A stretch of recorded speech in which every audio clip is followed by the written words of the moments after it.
Сајбер-криминалците се пософистицирани во начините како да дојдат до податоците и парите на граѓаните. Народната банка со известување ги информира граѓаните да бидат внимателни поради зачестена појава на лажни профили, апликации и лица кои електронски или преку телефонско јавување се представуваат како дел од реномирани компании кои нудат некаков вид помош, посредување, па дури и парични награди.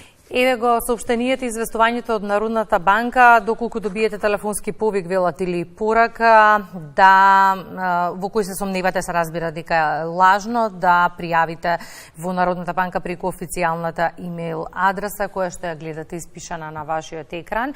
Ние наредниве минути во Македонија наутро бараме совет од експертот за сајбер-безбедност Божидар Спировски, како да се одбраниме од се помудрите сајбер-криминалци кои што смислуваат се поинвентивни начини како да дојдат до нашите податоци и пари. Божидар, добро утро. Добро утро. Минатата недела имавме ситуација со Фондот за здравствено осигурување. Од тогаш па до денеска уште бројни и различни телефонски повици по различни основи кај граѓаните, преку кои сајбер-криминалците се трудат да дојдат и до податоците и до парите. Колку се сериозни последниве случувања?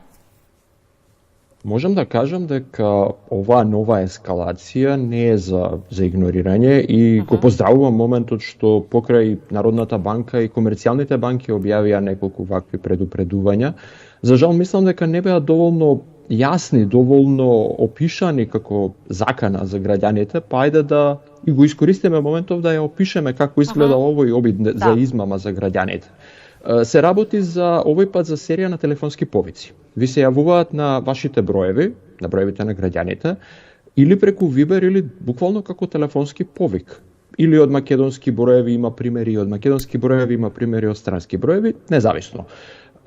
Сценариото по кое одат измамниците е дека ќе се представат како да се вработени во некоја реномирана институција. Тоа е најчестото сценарио и тоа може да биде некоја банка, може да биде Народна банка, може да биде УЈП, Фонд за здравствено осигурување, ПИОМ очигледна мета, било која институција која манипулира на некаков начин со пари на граѓаните или од кои граѓаните нешто да очекуваат.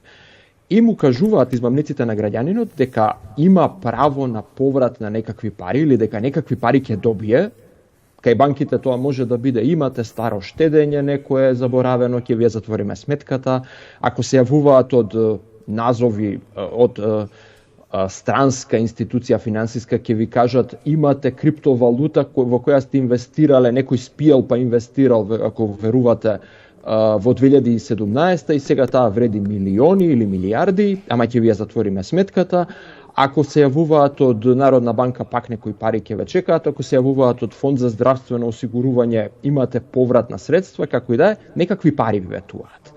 И бараат документи. Прво ви ги бараат документите, следниот чекор, ако некој се фати на мамецот, ќе побараат да се уплати некаква тарифа за некакво посредување, за некаква трансакција. Всушност целта е да ви ги украдат документите, сликите на вашите лични документи и ако можат да ви украдат пари. Божидар, од каде им се личните податоци? Тука се граѓаните збунети. Дел од нив сведочат кога ги добиваат овие телефонски повици, од другата страна имаат многу професионален пристап. Име, презиме, па дури и звање, работна позиција и така натаму, а граѓаните знаат дека и најмногу овие лични податоци ги споделуваат па и со банките. Како се доаѓа до овие податоци? Каде треба граѓаните да го вперат прстот? За жал, многу лесно се доаѓа до овие податоци. Јас неколку години веќе разговараме на слични теми. Секој пат кажувам дека од некого, ако некој смета дека неговите лични податоци не се многу вредни затоа што тој не е многу вреден, да ги потсетам сите, криминалците не сакаат да украдат $1 милион од еден човек, бидејќи тоа ќе ја прати целата полиција кај нив. Тие сакаат да украдат $1 од милион луѓе, затоа што тогаш никој нема нив да ги гони. Слично и со податоците. Ние ги даваме на многу места податоците. Постојат цели бизниси по светов кои што се викаат дата брокери, кои што продаваат ваши податоци. Буквално ги собрале од безброј места каде што сте ги закуцале. На колку платформи сте внесле, на колку интернет платформи сте внесле име, презиме, телефонски број, веројатно и некаква професија. Во текот размислете, еве, граѓаните нека размислат во последните 10 години колку пати тоа го направиле. Јас се кладам дека не се ни сеќаваат колку пати тоа го направиле. Овие дата брокери сето тоа го собираат, го прочистуваат и потоа го продаваат. Тоа е, да речам, легалниот начин. Во големи наводници, во мојата лична етика, тоа е неетично и тоа е криминал, но што законот вели дека се уште имаат право да го прават тоа. Ајде уште еден вектор ќе погледнеме. Колку ни се случија инциденти веќе во Македонија во последниве години. Имавме неколку сериозни инциденти на државни институции, за кои што навистина не знаеме, бидејќи државните институции не кажаа во јавноста дали се истечени податоци, чии податоци се истечени, колку податоци се истечени. Кога ќе ги собереме овие инциденти кои што се случуваат кај нас, комбинацијата на веќе собрани податоци и податоците кои јавни ги објавуваме, на пример на LinkedIn, човек може да го најде и моето име, презиме, професија, историја на вработување. Многу работи може да најде за мене. Верувам и за многу други граѓани. Така да комбинација од овие малку криминал, многу криминал и работи што ние сами сме си ги дале, апсолутно може да не најдат. Многу лесно. И тоа веројатно најмногу ги буни граѓаните кога ќе им се обратите со име, презиме и професија. Затекнати сме сите, претпоставуваме дека тој кој што ни се јавува од некаква официјална институција која што ги поседува нашите податоци. Во тој контекст за крај, Божидар, како да се заштитиме? Што е она што на прва треба да ни биде сомнително или да го провериме 3 пати? Најпрво, никој, значи, да нема лажење, ова безброј пати сум го кажал, ако е нешто премногу добро да биде вистинито, не е вистинито. Никој не ви се јавува на телефон да ви каже јас ќе ви дадам пари. Да не се лажеме, значи не е тоа ни државна институција, ни банка, ни никој нема да ве молат да ви ги дадат парите. Ќе ви пратат евентуално некаков допис и ќе ви речат дојдете си на шалтер да си ја завршите работата.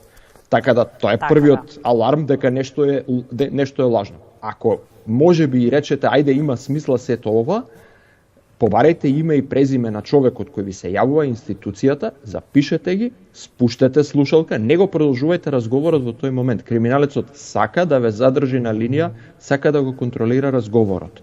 Спуштете слушалка, јавете се во официјалната институција на официјален број и побарајте го тој човек.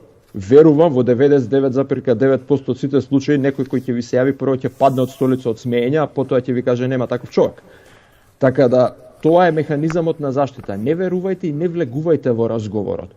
Кој сте вие? Јас сум Петко Петковски од таа и таа државна институција. Добро, благодарам. Сега ќе ви се јавам. Спуштете слушалка, јавете се на официјалната линија. Ако повторно, бидејќи се упорни овие криминалци, ви се јават, ама немојте мене да ми се јавувате, ова е таен број, жими мајка, не постои таен број. Во државна институција тајни броеви нема, за да ви вратат пари. Ајде, луѓе, да не се лажеме, колку треба сме наивни. А сме, голем дел од граѓаните се, да, затоа ви отворивме. Еве, затоа бев малку безобразен. Не треба сме наивни. Но тоа ни треба, некогаш и многу искреноста ни е потребна за да ни ги отвори очите, бидејќи сајберкриминалците наоѓаат начини како да дојдат до нас и до она што ним е потребно, а ние некако влегуваме се во поголем магичен круг верувајќи на целата таа приказна, затоа ни беше потребно овој судрин со реалноста. Благодариме за тоа, Божидар, за денешното гостување во Македонија на утро, па и вака онлайн. Благодарам.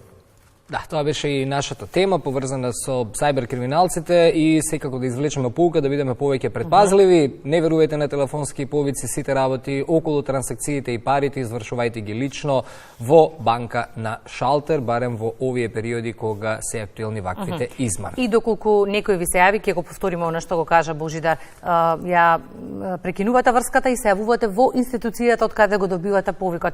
Така ќе бидете на чисто дека станува збор за измама. И запомнете, никој не ви се јавува да ви подари пари. Може да ви се јава да ве опоменат дека должите пари. А ако некој ви нуди да ви подари пари, веднаш да знаете дека тоа е чиста измама. Можеби некогаш ќе се сменат времињата, ќе добиваме пари преку телефон. Ќе живееме за тоа време, но до тогаш живееме во ова. Сега за сега е ова време.